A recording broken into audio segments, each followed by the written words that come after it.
स्वागत है। मैं संजय ठाकुर। आज हम पहुंचे हैं जो कि हमारे जो भारत की राजधानी दिल्ली है। यहाँ पर कुछ संगठन आए हैं। तो यहाँ पर एक विषय चल रहा है, उसका नाम है राष्ट्रीय रोजगार नीति। अगर भारत सरकार इस नीति को अपनाती है तो यहाँ का जो भारत का जो बेरोजगार युवा है उनको कई अवसर मिल सकते हैं रोजगार के। आइए हम इससे जानकारी लेते हैं। सर, आपका पी न्यूज में स्वागत है। जी, बहुत बहुत शुक्रिया आपका, बहुत बहुत धन्यवाद। अब जानकारी देते हुए अपने नाम का भी परिचय करें। जी, मेरा नाम सुशील कुमार पटियाल है। मैं हिमाचल प्रदेश से हूँ और देश की बात फाउंडेशन के लिए हिमाचल प्रदेश से कोऑर्डिनेशन करता हूँ। ये मुझे जिम्मेदारी दी गई है, तो मैं अपनी जिम्मेदारी को निभाते हुए आज इस दो स्तरीय जो 2 दिनों का जो सेशन था, ये नेशनल कॉन्फ्रेंस हो रही है, रोजगार कॉन्फ्रेंस हो रही है, इसको अटेंड करने के लिए आए हैं। और देश भर से लोग आए हुए हैं इसे अटेंड करने के लिए कि, और बहुत सारे संगठन भी आए हुए हैं। देखिए कि क्योंकि रोजगार की जो समस्या है, बेरोजगारी की जो समस्या है, वो सारे देश में अब भयावह हो चुकी है। तो इसका कोई समाधान निकालने के लिए हमें ज़रूरत है कि हम इसका समाधान कैसे निकालें। आज क्या है कि आप देखेंगे कि जो बेरोजगारी की जो समस्या है वो इतनी भयानक है कि हमारा जो युवा है वो इतना फ्रस्ट्रेट हो गया है कि उस आत्महत्या कर रहा है और गलत कार्यों में अपने। उसका कारण क्या है? क्यों सुसाइड करने का एक देखिए, इसका कारण ये है कि हमारी जितनी भी पिछली सरकारें हैं, जितनी भी सरकारें हुई हैं अब तक, उन सरकारों ने क्या किया? कुछ भी नहीं किया। आज तक 70-75 साल हो चुके हैं, कोई राष्ट्रीय रोजगार नीति पे बात ही नहीं हुई। कोई रोजगार नीति ही नहीं है हमारे देश में। सोचने वाली बात ये है। मगर जो हमारे जो इस देश की बात फाउंडेशन के जो संस्थापक हैं श्री गोपाल राय जी, उन्होंने इस बात के लिए सोचा और एक राष्ट्रीय रोजगार नीति पे हमने एक बात करी कि राष्ट्रीय रोजगार नीति बने। और इस पे हमने बहुत सारे संगठनों के सुझाव लिए, बहुत सारे इंटेलेक्चुअल्स लोगों के सुझाव लिए और उसमें हमने एक ड्राफ्ट तैयार किया है। राष्ट्रीय रोजगार नीति के ऊपर हमने एक अभी विचार किया और उसको हमने ड्राफ्ट बनाया है। और उसको हमने देखिए बहुत सारे लोगों मतलब सरकार तक पहुंचाया है, डीसीज के थ्रू पहुंचाया है और सरकार को ये सब पहुंचा दिया है कि मगर सरकार ने अभी तक उस पर कोई संज्ञान नहीं लिया है। तो उसके लिए हम एक रणनीति बना रहे हैं कि उसका क्या कोई कारण है, या हमारे जो प्राइम मिनिस्टर ऑफ इंडिया के, भारत सरकार के जो प्रधानमंत्री, क्या उनके पास वो मेमोरेंडम पहुंचा है या नहीं पहुंचा? जी, ये मेमोरेंडम उनके पास ऑलरेडी पहुंच चुका है। मगर देखिए, क्योंकि फिर इसके ऊपर एक्शन क्यों नहीं लिया जा रहा है? देखिए, ये उनका एक अभिमान है। क्यों उनको लगता है कि अगर कोई उनको करके दे देता है, एक तो वो तानाशाह है। पहले तो ये समझ लेना चाहिए कि हमारे प्रधानमंत्री जो है वो तानाशाही की ओर जो है कदम बढ़ा चुके हैं। और क्योंकि तानाशाह जब कोई हो जाता है तो वो दूसरों को सुनता नहीं है, वो केवल अपने चाटुकार लोगों को सुनता है और चाटुकारों को ही इंटरव्यूज देते हैं।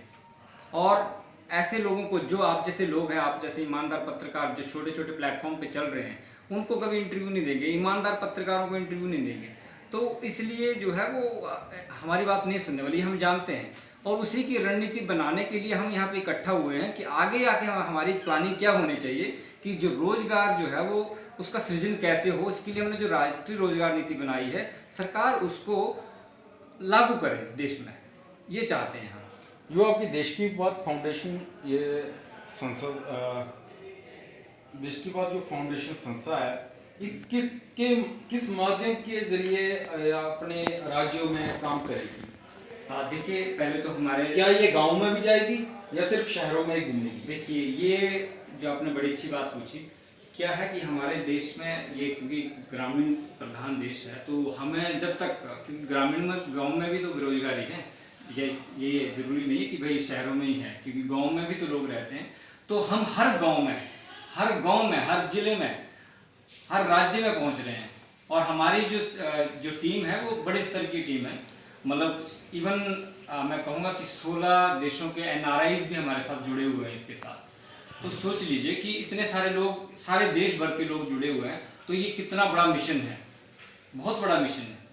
तो इसको लेके हम आगे चल रहे हैं और हमें आप लोगों का भी सहयोग चाहिए कि आप लोग भी इस बात को जन जन तक पहुँचाएँ। और ये हमारे लिए बहुत खुशी की बात होगी कि जब लोग हमारे साथ जुड़ेंगे तो हमें इसका बल मिलेगा। बहुत बहुत शुक्रिया आपका। ठीक है, धन्यवाद। पे आपका स्वागत है। नमस्ते, जी धन्यवाद। जी मैम, सबसे पहले तो आप अपना परिचय दीजिए। जी, मैं आचार्य आशिमा हूँ और बेसिकली मैं हिमाचल से हूँ और हिमालयन आशिमाज योगाश्रम के संस्थापक हैं हम। अच्छा मैम, जैसे कि आज रोजगार सम्मेलन में पहुंचे हैं, राष्ट्रीय रोजगार सम्मेलन हुआ दिल्ली में, इसके बारे में क्या कहना चाहेंगी? जैसे कि आपने 2 दिन का पूरा सेशन लिया है, जी आपको क्या नया सीखने को मिला है या हमारे दर्शकों को क्या मैसेज देना चाहेंगे आप? जी, तो बिल्कुल मुझे बहुत अच्छा लगा कि मैंने 2 दिवसीय जो था, 3 दिवसीय एक्चुअली 3 दिवसीय जो रोजगार सम्मेलन था उसमें मैं सम्मिलित हुई, मुझे बहुत अच्छा लगा। और सबसे बड़ी बात है कि आज अब इस जगह पे आके या फिर इस लेवल पे आके जब हम ये देखते हैं कि हमारे आसपास के जो युवा हैं या फिर जो अन्य लोग हैं जो कि युवा भी नहीं है पर युवा की जो एक पीढ़ी होती है उससे बहुत ऊपर जा चुके हैं, वो युवा लोगों के लिए सोच रहे हैं कि हम उनके लिए क्या कर सकते हैं या फिर कैसे जो है वो रोजगार को सबके सामने लेके आया जा सकता है, कैसे रोजगार को हर एक के सामने लेके आया जा सकता है। तो ये सारी चीज़ें जो हैं उसमें हमें सीखने को मिली, मैंने देखा और मुझे बहुत खुशी हुई कि जो देश की बात फाउंडेशन के जो संस्थापक हैं उन्होंने इस तरीके की कुछ नीतियाँ सोची और उन्हें एग्जीक्यूट हम कर पाएँ, उसके लिए उन्हें लागू करवाने के लिए उन्होंने बहुत सारी और भी हमें चीज़ें बताई हैं, समझाई हैं, मुझे ही नहीं सभी को। तो मुझे आशा है कि उन पे काम किया जाएगा और वो ज़रूर कंप्लीट होंगी। अच्छा मैम, पी न्यूज़ के लिए क्या मैसेज देना चाहेंगे?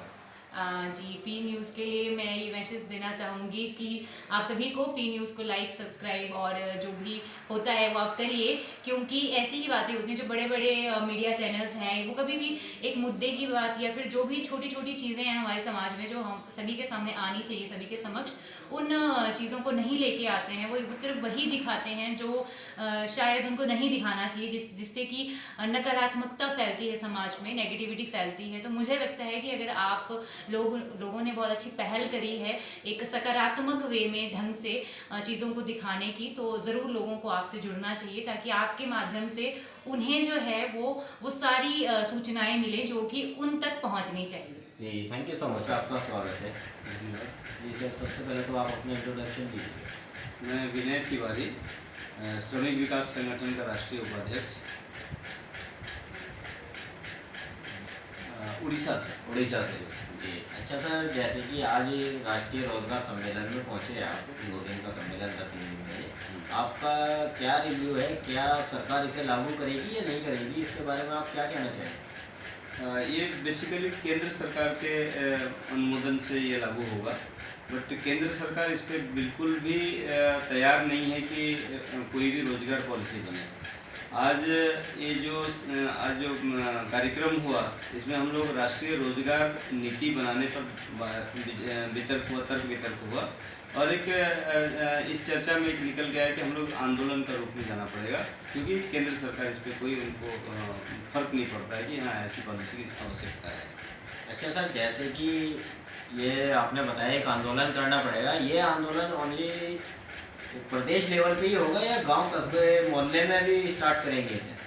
ये सारे देश के युवा बेरोजगार हैं उनको लेकर होगा, सभी गांव, गली, शहर, पूरे देश का ये होगा, क्योंकि इसका नेतृत्व देश की बात फाउंडेशन के जो हमारे जो कार्यकर्ता उनको जो बनाए हैं, जो फाउंडर श्री गोपाल राय जी हैं, तो उनकी अध्यक्षता में जब ये हो रही है तो सारे देश के सभी संगठन, सभी बेरोजगार परिवार से सारे लोग इसमें इन्वॉल्व हैं।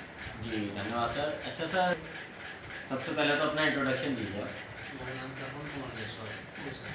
जी, अच्छा सर, जैसे कि सर ने बताया ये रोजगार नीति लागू करानी है, इसके बारे में आप क्या कहना चाहेंगे सर? अभी देश का सिचुएशन जैसा है, युवा बेरोजगार है। जी, पढ़ाई लिखाई के हिसाब से जिस हिसाब से होना चाहिए, जिसका जैसा एजुकेशन है उसके हिसाब से उनको रोजगार मिलना चाहिए। और अभी के टाइम में दिन ब दिन, महीना, ईयर जैसे गुजरते जा रहे हैं, बेरोजगारी दिन ब दिन बढ़ते जा रहा है। जी, अगर देश का कंडीशन इस तरह रहा बेरोजगारी, तो मेरे हिसाब से मैं जो सोच रहा हूँ अर्थनीति भी टलमला जाएगी और बेरोजगार जितने बढ़ेंगे आपके लॉ एंड ऑर्डर इसके लिए जो हम लोग का अभी सम्मेलन हुआ, राष्ट्रीय स्तर पे जो सम्मेलन हुआ, जो नीति का निर्माण किया जा रहा है, ये हिंदुस्तान के लिए बहुत अच्छा होगा। और हम लोग टोटल फोरम में ऑल इंडिया लेवल में गांव देहात से लेके शहरी तक सबको एक साथ लेके हम लोग आगे जाएंगे और माननीय प्रधानमंत्री को विज्ञापन दिया जाएगा। और ये जो नीति बनाया जाएगा कि ये ऑल इंडिया लेवल में प्रधानमंत्री ही बना सकते हैं, ये तो स्टेट लेवल में हो नहीं सकता जल्दी।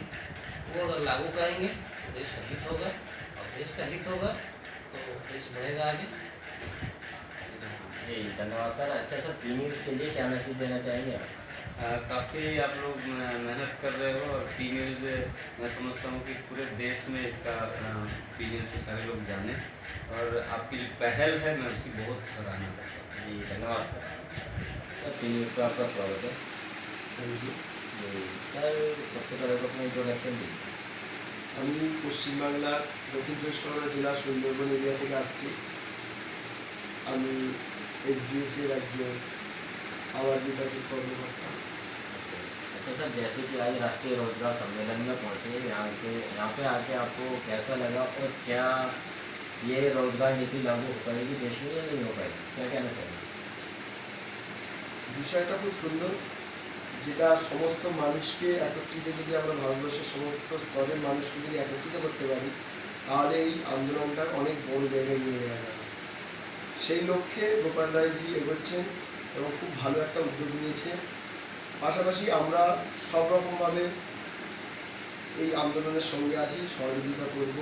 যার জন্যই 22 ঘন্টা দূরত্ব অতিক্রম করে আজকের কলকাতার বুকে দুদিন ধরে এখানে থেকে অক্লান্ত পরিশ্রম করে রাতের ঘুম এবং নিজেদের ফ্যামিলিকে পরিত্যাগ করে এখানে করে এসে আন্দোলনে অংশগ্রহণ করার জন্য এখানে এসেছি। আমরা চাইছি এই আন্দোলনকে অনেক বড় জায়গায় নিয়ে যেতে, এবং এই লড়াইয়ের শেষ দেখে আমরা শুনব। अच्छा सर, पी न्यूज़ के लिए क्या मैसेज देना चाहिए? আচ্ছা, पी न्यूज़ के लिए क्या मैसेज देना चाहिए? ब्लेसिंग आपका। ধন্যবাদ পি নিউজকে, যারা এই ধরনের একটা জিনিস, যেটা সমস্ত মানুষের অন্তরের কথা, ভারতবর্ষের এখন করোনার থেকে ভয়ঙ্কর মহামারী আনএমপ্লয়মেন্ট, সেই বিষয়টাকে পি নিউজ তুলে ধরার জন্য আমার অন্তঃস্থল থেকে নমস্কার জানাচ্ছি এবং ধন্যবাদ জানাচ্ছি। जी धन्यवाद। आपको जी सर, सबसे पहले तो अपना इंट्रोडक्शन दीजिए।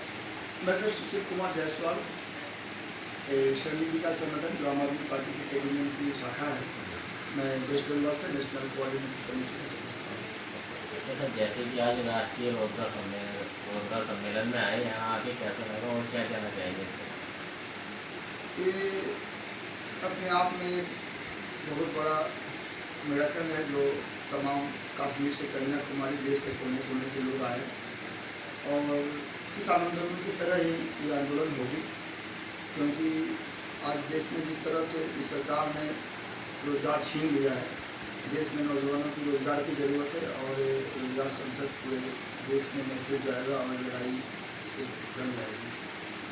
तो सर, जैसे कि देश के पास फाउंडेशन के फाउंडर हैं माननीय गोपाल राय जी, उनके द्वारा एक मैसेज पास किया गया है, ये हर स्टेट में हर जिले वाइज ये रोजगार संसद करना है हमें, तो इसके बारे में आपकी क्या रूपरेखा है? डिफरेंट टाइप ऑफ ऑर्गेनाइजेशन, विभिन्न संगठनों लोग, विभिन्न संगठन के साथी, छात्र, युवा और भी विभिन्न तरह के एनजीओ, और सारे लोग इसमें आए हैं, और आने वाला कल बहुत सारे लोग आएंगे, और ये आंदोलन एक ऐतिहासिक और हिस्टोरिकल आंदोलन है। जी, धन्यवाद न्यूज़ को।